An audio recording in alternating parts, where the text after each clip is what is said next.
Hi, good afternoon. This is John Michael Goulet. I'm going to be doing the 5th presentation. The last one was the 4th. That was with St. Jude, the warning from St. Jude, and that was the 4th one.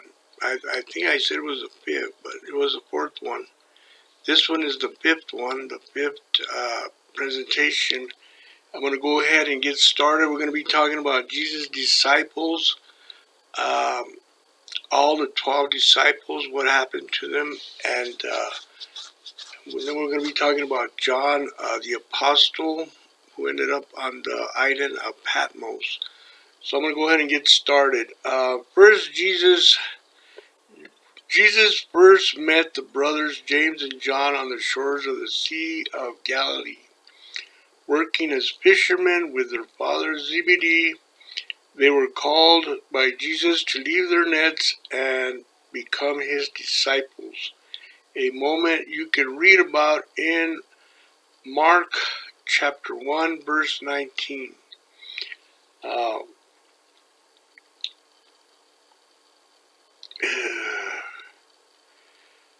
the creating of the New Testament Bible takes a little bit of what Jesus would call praying for disciples. Jesus is going to need disciples to witness what is going on in the New Testament. So he gets 12 disciples. One of them falls out, Judas Iscariot, and they get another disciple.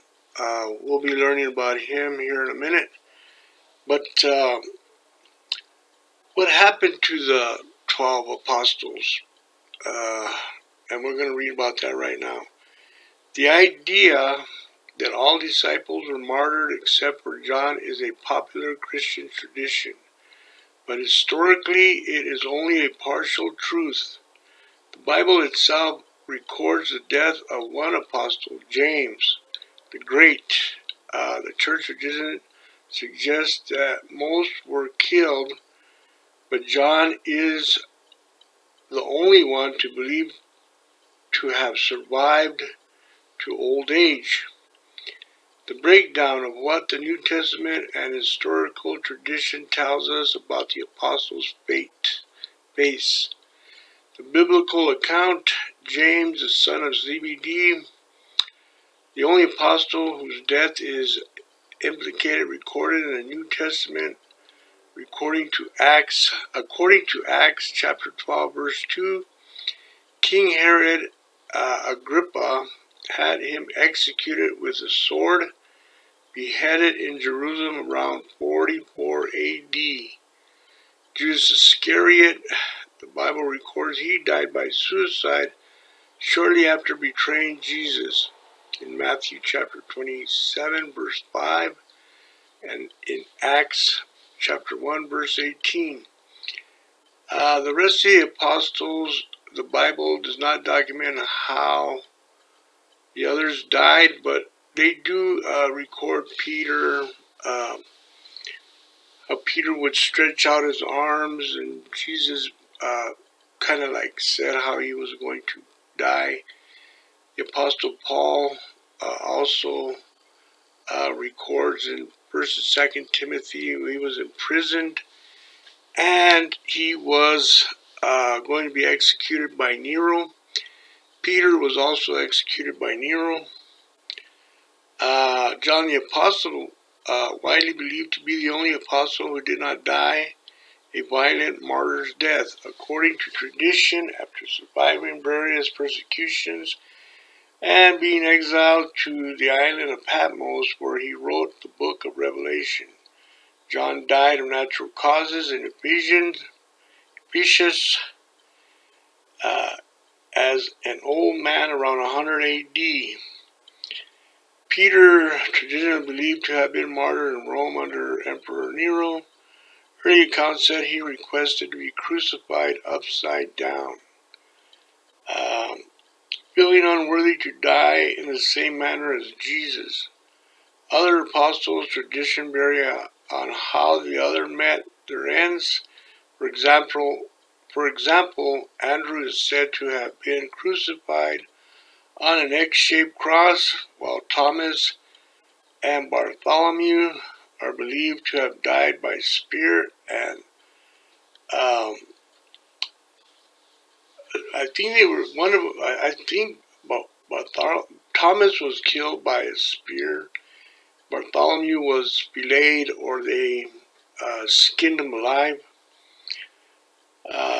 Because of these accounts, martyrdoms come from centuries after the events and heavily feature legendary elements. Scholars debate the historical account of how most of the disciples died. You can read more about the historical records of the apostles. So the one who stays alive is going to be the Apostle John. He goes to the island of Patmos, and according to the early Christian tradition, the Apostle John was arrested in Ephesus around 95 AD during the reign of Emperor Domitian. Domitian, Domitian. He was charged with high treason for refusing to worship the emperor and for actively preaching the Christian faith. Refusal of the imperial cult, Domitian demanded to be addressed as Master and God, and required subjects to offer sacrifices to his image. John refused to honor the emperor as a deity. Sedition and subversion.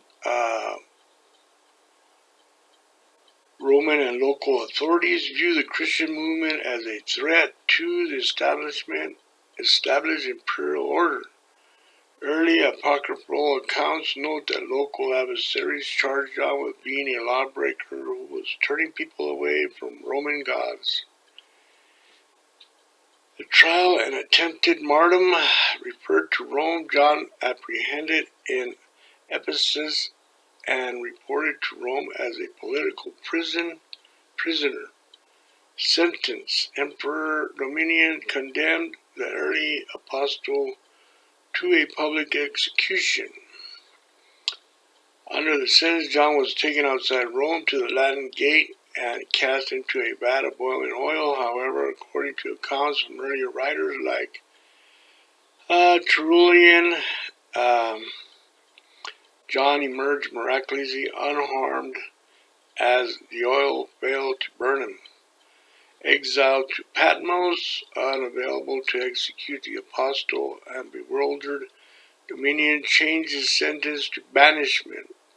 John was exiled to the remote Greek island of Patmos. It was on Patmos that John received the pen and the visions to make up the book of Revelations. So here's where John writes all the 22 books of the book of Revelation. And by the end of that, Emperor Domitian was no more. I don't know if he died, but the Emperor Nerva was now the new emperor, and he wanted the island of Patmos shut down, and everybody was released. They came to tell John and all the ones who served the Lord that they were going to be released from the island of Patmos, and they would no longer be prisoners.